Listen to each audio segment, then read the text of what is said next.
24시 서점입니다.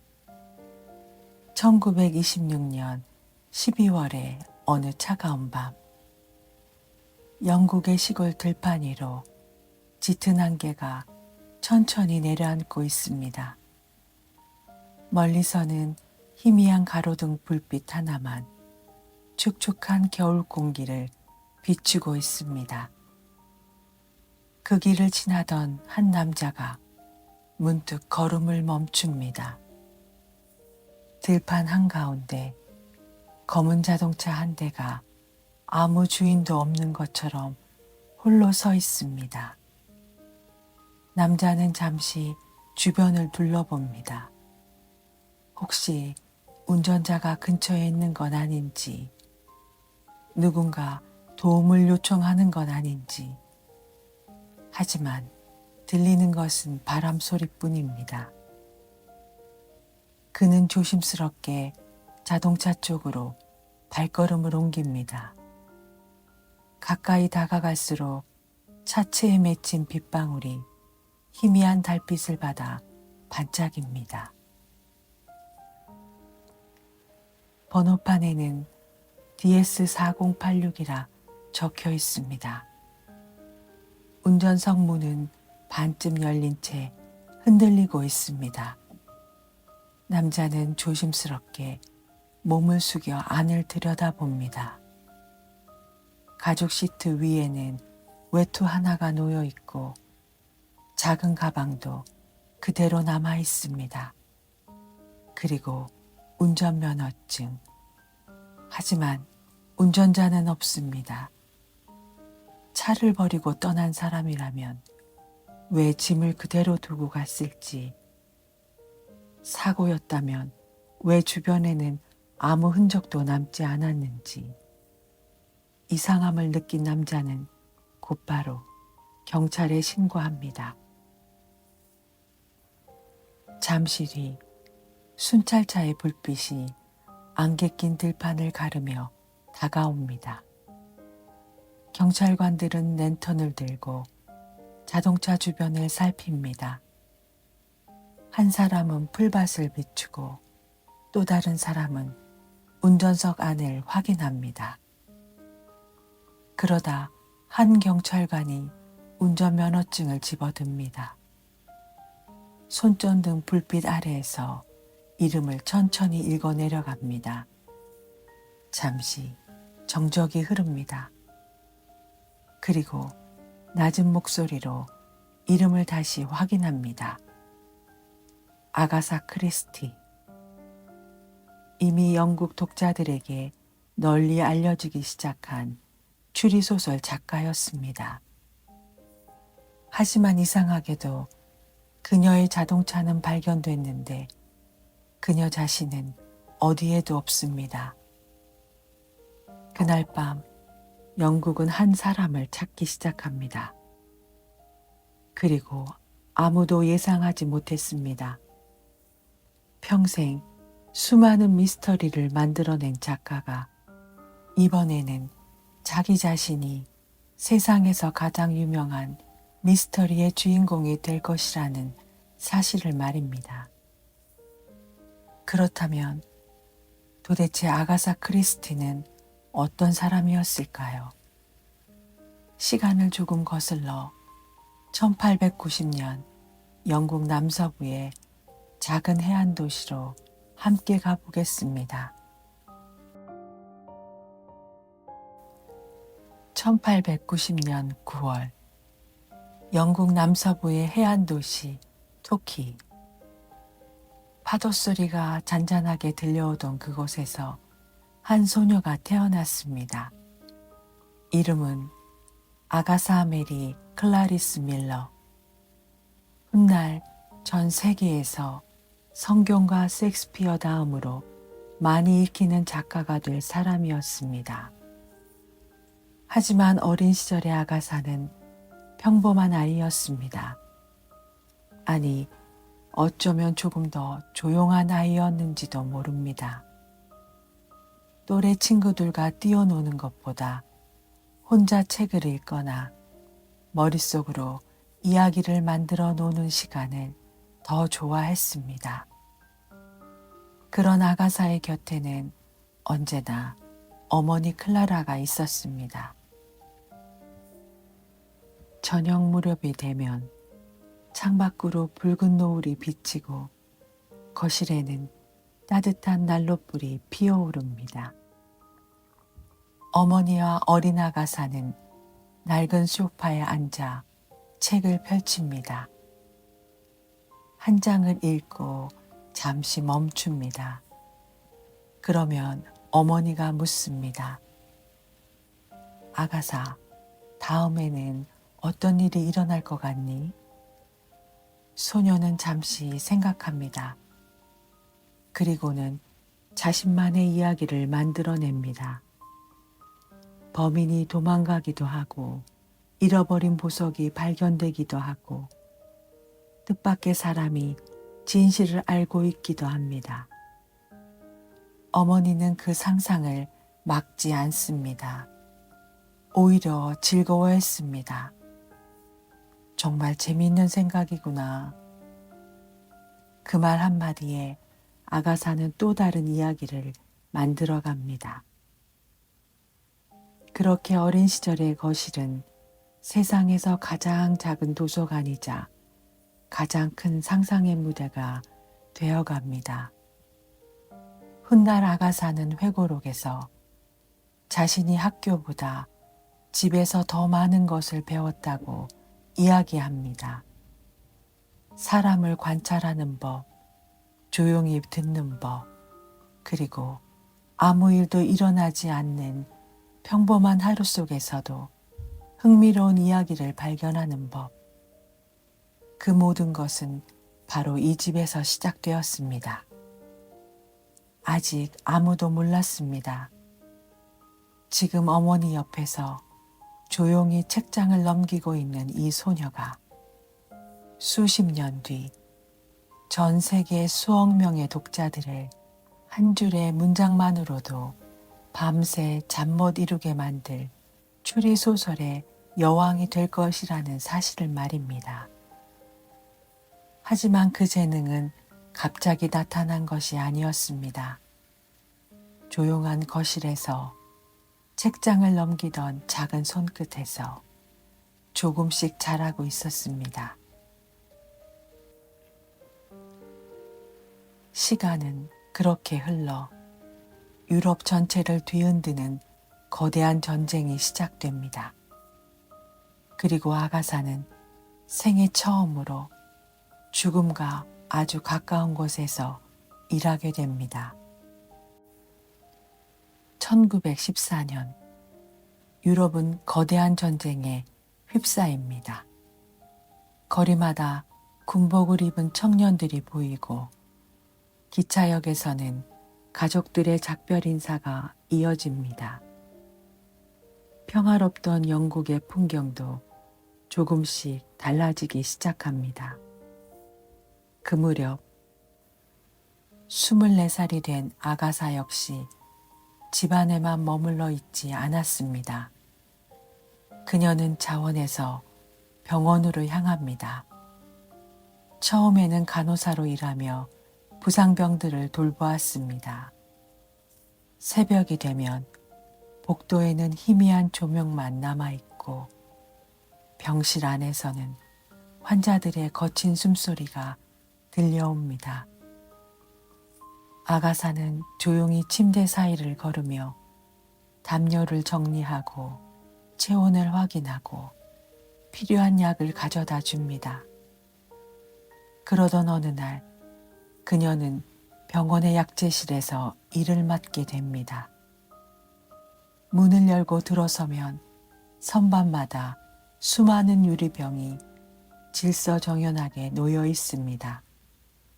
병마다 이름이 적혀 있고 정해진 용량과 사용법이 꼼꼼하게 기록되어 있습니다. 아가사는 하나씩 라벨을 확인합니다. 비소, 스크리크린, 모르핀, 클로로포름. 사람을 살리는 약도 있고 잘못 사용하면 목숨을 잃게 만드는 물질도 있습니다. 그녀는 그 이름들을 외우려 하지 않았습니다. 매일같이 다루다 보니 어느새 자연스럽게 머릿속에 남게 되었습니다. 밤이 깊어질수록 조용한 약재실에서는 유리병이 부딪히는 작은 소리만 들립니다. 그리고 훗날 독자들은 그녀의 소설을 읽으며 놀라곤 합니다. 어떻게 이런 독살 방법을 이렇게 사실적으로 쓸 수 있었을까? 그 비밀은 바로 이 병원에 있었습니다. 수많은 밤을 보내며 약품 하나하나를 직접 다뤘던 경험이 훗날 추리소설 속 치밀한 트릭으로 자연스럽게 이어진 것입니다.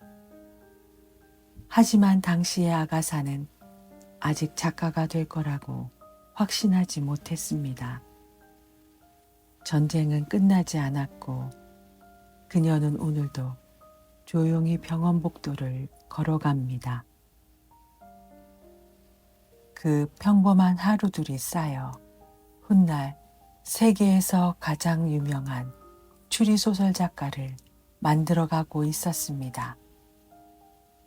그리고 전쟁이 끝난 뒤 아가사는 마침내 마음속에서만 품고 있던 이야기를 종이 위에 써내려가기 시작합니다. 전쟁이 끝난 뒤 아가사의 일상도 조금씩 평온을 되찾아 갑니다. 하지만 병원에서 보낸 시간은 그녀 안에 깊은 흔적을 남기고 있었습니다. 사람의 마음은 생각보다 복잡하다는 것, 아주 사소한 실수 하나가 큰 비극으로 이어질 수도 있다는 것, 그리고 진실은 언제나 눈에 잘 띄는 곳이 아니라 아무도 의심하지 않은 곳에 숨어 있다는 사실을 말입니다. 낮에는 집안일을 하고 저녁이 되면 조용히 책상 앞에 앉습니다. 창밖은 어느새 어두워지고 방 안에는 램프 하나만 불을 밝히고 있습니다. 아가사는 빈 종이를 펼칩니다. 펜을 들어 한 줄을 씁니다. 그리고 다시 멈춥니다. 마음에 들지 않으면 다시 지우고 또 한 줄을 적습니다. 그렇게 하루가 지나고 또 하루가 지납니다. 누군가는 잠든 이 시간, 그녀는 혼자 이야기 속 사람들을 만나고 있었습니다. 어느 날은 범인을 만들고 어느 날은 피해자를 만들고 또 어떤 날은 사건을 해결할 탐정의 얼굴을 머릿속으로 그려봅니다. 하지만 현실은 그리 녹록지 않았습니다. 완성된 원고를 출판사에 보내도 돌아오는 것은 거절 편지뿐이었습니다. 하지만 아가사는 원고를 서랍 속에 넣어두지 않았습니다. 다시 꺼내 읽고 문장을 고치고 또 다른 출판사로 보냈습니다. 그 시간을 몇 번이나 반복한 끝에 1920년 마침내 첫 장편 소설이 세상의 모습을 드러냅니다. 스타일스 저택의 괴사건. 그리고 그 작품 속에는 한 명의 탐정이 등장합니다. 키는 크지 않지만 언제나 단정한 정장을 입고 정갈한 코수염을 자랑하는 벨기에 신사 에르킬 푸아로였습니다. 독자들은 금세 그 독특한 탐정에게 매료됩니다.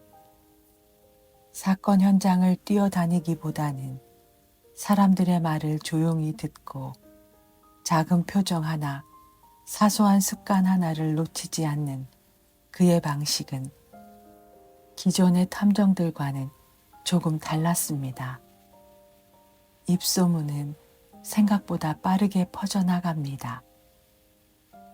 며칠 뒤 한 서점 진열대 위에 아가사의 책이 놓입니다. 지나가던 신사가 무심코 책을 집어듭니다. 잠시 표지를 바라보다가 첫 장을 넘깁니다. 옆에 있던 부인도 호기심 어린 눈빛으로 다른 한 권을 집어듭니다. 점원은 조용히 책을 정리하지만 하루가 끝날 무렵이면 진열대 위의 책은 조금씩 줄어들고 있었습니다. 아가사 크리스티라는 이름이 독자들 사이에서 천천히 알려지기 시작한 것입니다. 그리고 그 무렵 그녀의 곁에는 평생 함께할 것이라 믿었던 한 남자가 있었습니다. 그의 이름은 아치볼드 크리스티였습니다. 친구들은 그를 아치라고 불렀습니다. 잘생긴 외모에 활발한 성격을 가진 젊은 장교였고 아가사와는 전쟁이 시작되기 전 사교 모임에서 처음 만나게 됩니다. 두 사람은 빠르게 가까워졌습니다.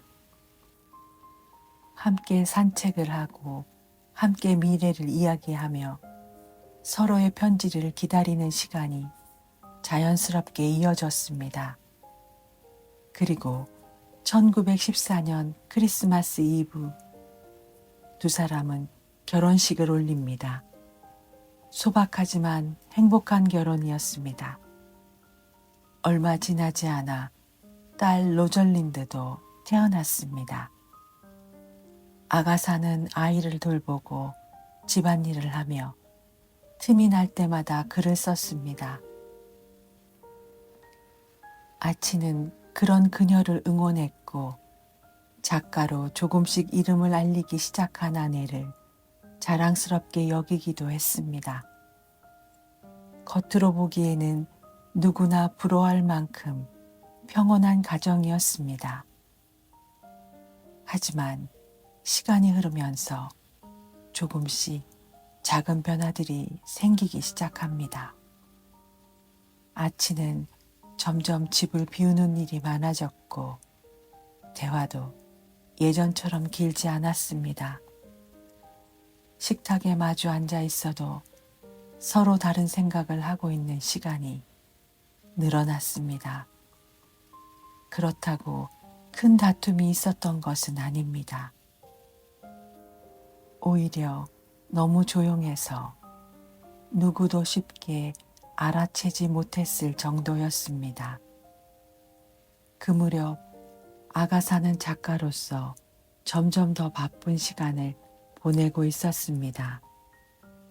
새로운 작품을 준비하고 독자들의 편지를 읽고 출판사와 만나는 일도 늘어났습니다. 겉으로는 모든 것이 조금씩 더 좋아지는 것처럼 보였습니다. 하지만 인생은 늘 그렇듯 가장 평온해 보이는 순간에 예상하지 못한 방향으로 흘러가기 시작합니다. 1926년 아가사의 삶에 두 번의 큰 사건이 거의 동시에 찾아옵니다. 먼저 평생 가장 사랑했던 어머니 클라라가 세상을 떠납니다. 어린 시절 함께 책을 읽고 이야기를 만들며 상상의 날개를 펼치게 해주었던 사람. 아가사는 큰 슬픔에 빠집니다. 그리고 그 슬픔이 채 가시기도 전에 남편 아치는 아가사에게 조용히 이야기합니다. 그날 창밖에는 가느다란 비가 조용히 내리고 있었습니다. 거실 안은 따뜻했습니다. 벽난로에서는 장작이 타오르고 은은한 스탠드 조명이 방 안을 부드럽게 비추고 있었습니다. 아가사는 평소처럼 찻잔을 손에 들고 의자에 앉아 있었습니다. 하지만 맞은편에 앉은 남편은 평소와는 조금 달라 보였습니다. 말이 없었습니다. 벽난로에서 장작이 타들어가는 소리만 두 사람 사이를 채우고 있습니다. 아치는 몇 번이나 입술을 때려다 다시 다물기를 반복합니다.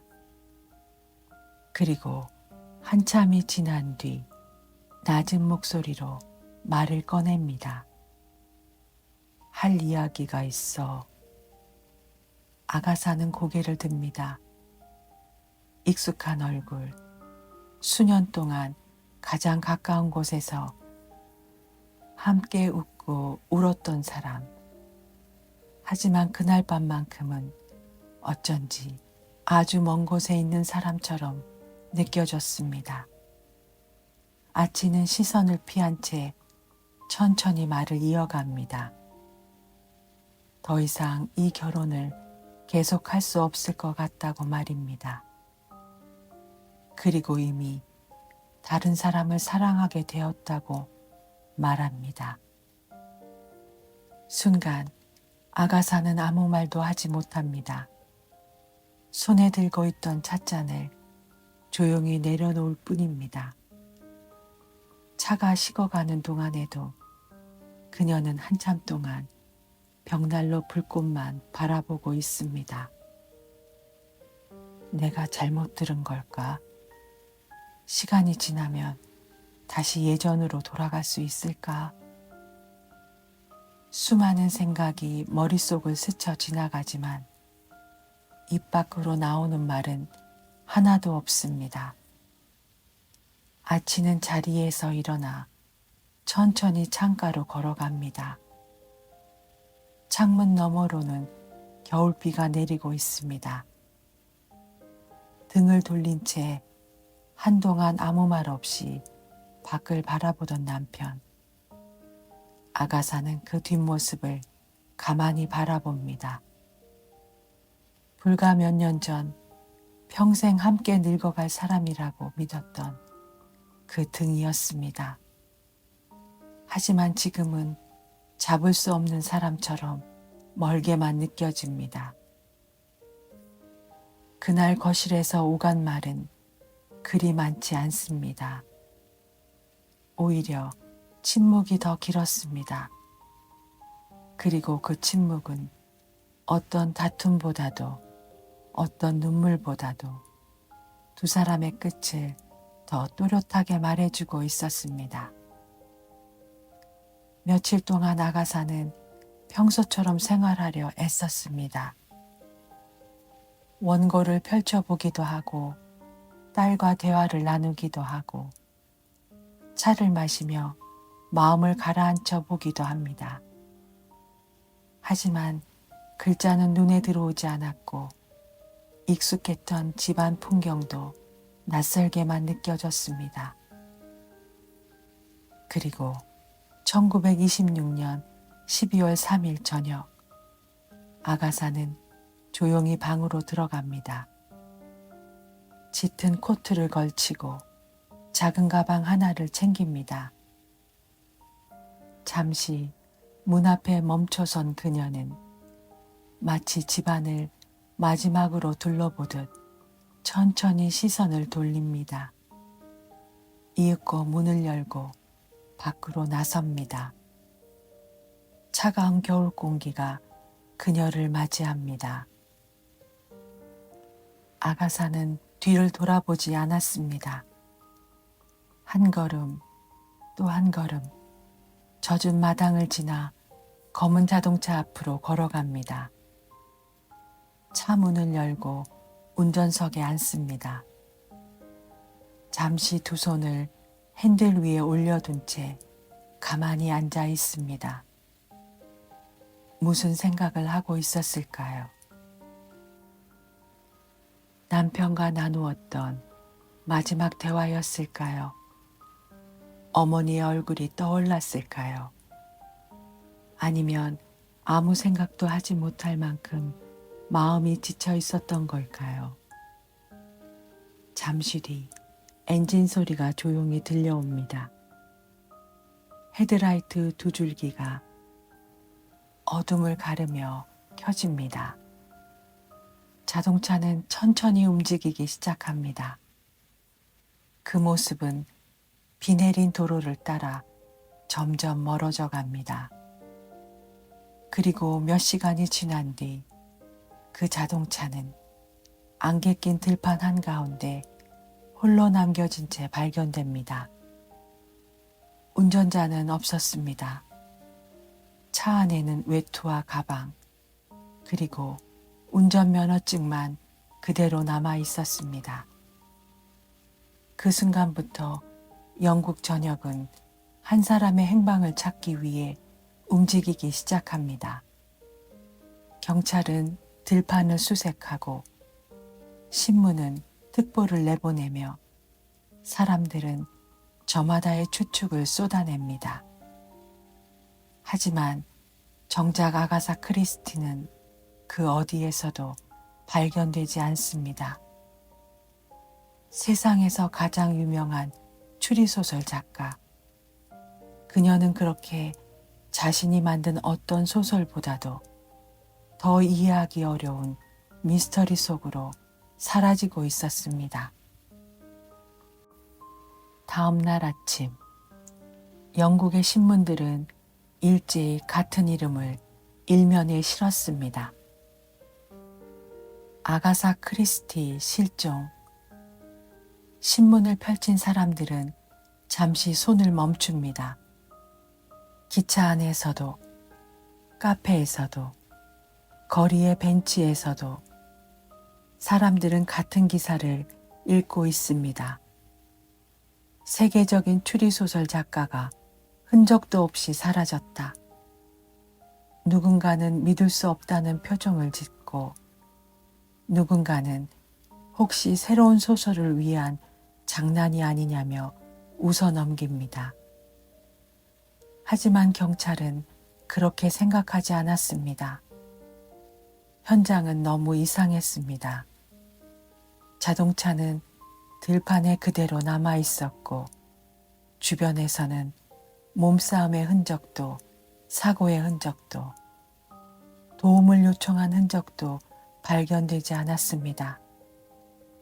차를 버리고 떠난 사람이라면 왜 외투를 남겨두었을까요? 왜 가방도 그대로 두고 갔을까요? 수사는 빠르게 확대됩니다. 경찰뿐 아니라 자원봉사자들까지 들판으로 모여듭니다. 사람들은 일정한 간격으로 줄을 맞춰 천천히 앞으로 걸어갑니다. 축축한 풀숲을 헤치고 작은 도랑을 살피고 언덕 너머까지 눈길을 보냅니다. 혹시라도 그녀가 쓰러져 있지는 않을까? 혹시 작은 단서 하나라도 발견되지 않을까? 하지만 시간이 흐를수록 들판은 더 깊은 침묵만 남겨줍니다. 며칠이 지나자 수색은 더 거대한 규모로 이어집니다. 경찰견이 동원되고 비행기까지 하늘을 날며 주변을 살핍니다. 신문은 연일 특집 기사를 내보내고 영국 사회 전체가 이 사건을 이야기하기 시작합니다. 그 가운데 뜻밖의 인물 한 사람도 조용히 관심을 보입니다. 셜록 홈즈를 세상에 탄생시킨 작가 아서 코난 도일입니다. 논리와 추리의 상징 같은 인물이었지만 현실 속의 그는 심령 현상에도 깊은 관심을 갖고 있었습니다. 코난 도일은 아가사의 장갑 한 짝을 들고 유명한 심령술사를 찾아갑니다. 혹시 과학으로 풀 수 없는 무언가가 이 사건의 실마리를 알려줄 수 있지 않을까 생각했던 것입니다. 오늘날에는 다소 낯설게 느껴질 수도 있지만 당시 영국 사회에는 그런 믿음이 결코 드문 일이 아니었습니다. 그러나 결과는 같았습니다. 누구도 아가사의 행방을 찾아내지 못했습니다. 그렇게 실종 나흘째, 닷새째, 엿새째가 지나갑니다. 시간은 흘러가는데 정작 사건은 한 발짝도 앞으로 나아가지 못하고 있습니다. 그런데 그 시각, 영국 북부의 한 고급 호텔에서는 한 여인이 아무 일도 없었다는 듯 조용히 책장을 넘기고 있었습니다. 1926년 12월 14일, 실종된 지 꼭 10하루째 되는 날이었습니다. 영국 북부의 휴양도시 헤러게이트. 겨울 햇살이 커다란 창문을 통해 호텔 로비 안으로 부드럽게 스며들고 있습니다. 샹들리에 아래에서는 손님들이 차를 마시며 담소를 나누고 한쪽에서는 잔잔한 피아노 선율이 천천히 공간을 채우고 있습니다. 그 풍요로운 풍경 속에서 안락의자에 앉은 한 여인이 조용히 책장을 넘기고 있습니다. 누가 보더라도 평범한 여행객처럼 보였습니다. 호텔 직원들에게 그녀는 테레사 릴이라는 이름으로 등록한 조용한 투숙객이었습니다. 아침에는 식사를 하고 오후에는 독서를 하고 저녁에는 음악회를 구경하기도 했습니다.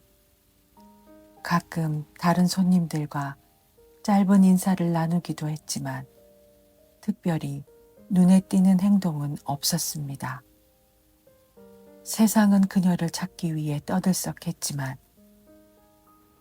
정작 그녀는 놀라울 만큼 평온한 하루를 보내고 있었습니다. 하지만 그날 오후 작은 변화가 시작됩니다. 신문을 읽고 있던 한 중년 신사가 무심코 고개를 듭니다. 그리고 의자에 앉아 책을 읽고 있던 여인을 한참 바라봅니다. 어디선가 본 얼굴입니다. 그리고 그는 다시 신문을 내려봅니다. 신문 속 사진, 그리고 여인. 조금씩 표정이 굳어집니다. 옆자리에 앉은 사람도 그 시선을 따라 고개를 돌립니다. 작은 속삭임 하나가 조용한 로비를 천천히 퍼져나가기 시작합니다. 프런트에 서 있던 직원도 그 분위기를 눈치챕니다. 그는 손님들을 살펴보다가 책을 읽고 있는 여인을 유심히 바라봅니다. 잠시 망설입니다. 하지만 이내 결심한 듯 천천히 프런트 안쪽으로 걸어 들어갑니다. 오래된 전화기 앞에 선 직원은 주변을 한번 둘러본 뒤 조심스럽게 수화기를 들어 올립니다. 목소리는 낮지만 표정만큼은 점점 긴장으로 굳어갑니다. 얼마 뒤 호텔 앞에 자동차 한 대가 멈춰 섭니다. 이어 경찰 차량도 도착합니다. 로비 안 공기가 순간 달라집니다. 손님들의 대화가 멈추고 시선은 자연스럽게 입구 쪽으로 향합니다. 그때 문이 열리며 한 남자가 천천히 안으로 들어옵니다. 아치볼드 크리스티였습니다. 그는 로비를 둘러보다가 앉아있는 한 여인을 발견합니다. 그리고 그 자리에서 걸음을 멈춥니다. 아가사 역시 천천히 고개를 들어 남편을 바라봅니다. 두 사람은 한동안 아무 말도 하지 않습니다. 10하루 동안 영국 전역이 찾아 헤맨 사람이 지금은 따뜻한 호텔 로비에서 조용히 책을 읽고 있었다는 사실만으로도 모든 사람은 충격을 받았습니다. 하지만 더 놀라운 이야기는 바로 그 다음에 이어집니다. 아가사는 담담한 목소리로 말합니다. 자신은 지난 10하루 동안의 일을 전혀 기억하지 못한다고 말입니다. 그 한마디는 실종 사건을 해결한 것이 아니라 오히려 새로운 미스터리의 시작이 되고 있었습니다. 아가사는 무사히 발견되었습니다. 하지만 사람들의 궁금증은 그때부터 시작됩니다. 도대체 10하루 동안 무슨 일이 있었던 걸까요? 왜 자신의 이름을 숨기고 테레사 릴이라는 이름으로 호텔에 머물렀던 걸까요? 그리고 정말 그 시간의 기억을 모두 잃어버린 걸까요? 당시 의사들은 조심스러운 의견을 내놓습니다. 극심한 정신적 충격으로 인해 일시적인 기억 상실이 찾아왔을 가능성이 있다는 것이었습니다. 생각해보면 그녀는 짧은 시간 안에 너무 많은 일을 겪었습니다. 평생 가장 사랑했던 어머니를 잃었고 남편에게서는 이혼을 요구받았습니다. 오랫동안 믿어왔던 일상이 한순간에 무너져 내린 것입니다.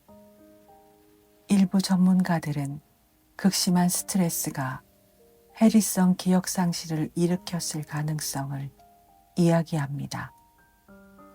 너무 견디기 힘든 현실 앞에서 스스로를 보호하기 위해 기억의 일부를 닫아버렸을 수도 있다는 설명입니다.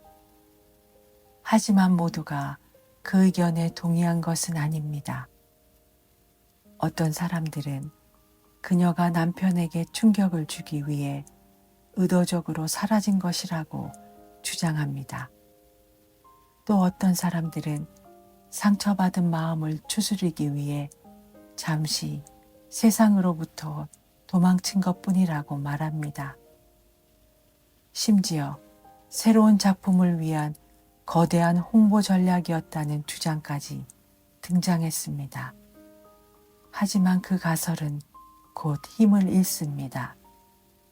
당시 아가사는 이미 영국에서 충분히 유명한 작가였고 실종으로 인해 얻는 이익보다 잃을 위험이 훨씬 컸기 때문입니다. 시간이 흘러도 사람들은 계속해서 질문합니다. 정말 기억을 잃었던 걸까? 아니면 모든 것을 기억하면서도 끝내 말하지 않았던 걸까? 흥미로운 것은 정작 아가사 크리스티 본인은 평생 이 사건에 대해 거의 입을 열지 않았다는 사실입니다. 자서전에서도 그 10하루에 대한 이야기는 놀라울 만큼 짧게 지나갑니다. 인터뷰에서도 깊이 설명하려 하지 않았습니다. 마치 자신의 인생에서 그 시간만큼은 조용히 문을 닫아둔 방처럼 남겨두고 싶었던 사람처럼 말입니다. 하지만 그녀의 삶은 거기서 멈추지 않았습니다. 아가사는 다시 원고를 쓰기 시작했고 독자들은 다시 그녀의 이야기에 빠져들었습니다. 오리엔트 특급 살인. 그리고 아무도 없었다. 나일강의 죽음을 비롯한 작품들은 시간이 흐를수록 더 많은 사람들에게 읽혔고, 그녀는 결국 역사상 가장 성공한 추리소설 작가 가운데 한 사람으로 이름을 남기게 됩니다. 아이러니하게도 평생 수많은 사건의 진실을 밝혀냈던 작가는 정작 자신의 인생에서 가장 유명한 사건만큼은 끝내 해답을 남기지 않았습니다. 어느 초저녁, 호텔 창가에서 나가사는 조용히 밖을 바라보고 있습니다. 거리에는 하나둘 가로등이 켜지고 사람들은 저마다의 집으로 발걸음을 옮깁니다. 그녀는 무슨 생각을 하고 있었을까요? 남편을 떠올리고 있었을까요? 어머니를 그리워하고 있었을까요? 아니면 정말 10하루 동안의 기억이 모두 사라져 버렸던 걸까요? 그 답은 지금도 아무도 모릅니다. 그래서 아가사 크리스티의 실종 사건은 100년 가까운 시간이 흐른 오늘까지도 세상에서 가장 유명한 미해결 미스테리 가운데 하나로 남아 있습니다. 그리고 어쩌면 그 마지막 퍼즐 조각은 오직 아가사 크리스티 자신의 마음속에만 영원히 남겨졌는지 모르겠습니다. 오늘 밤의 이야기는 여기까지입니다. 편안한 밤 되시기 바랍니다. 24시 서점이었습니다.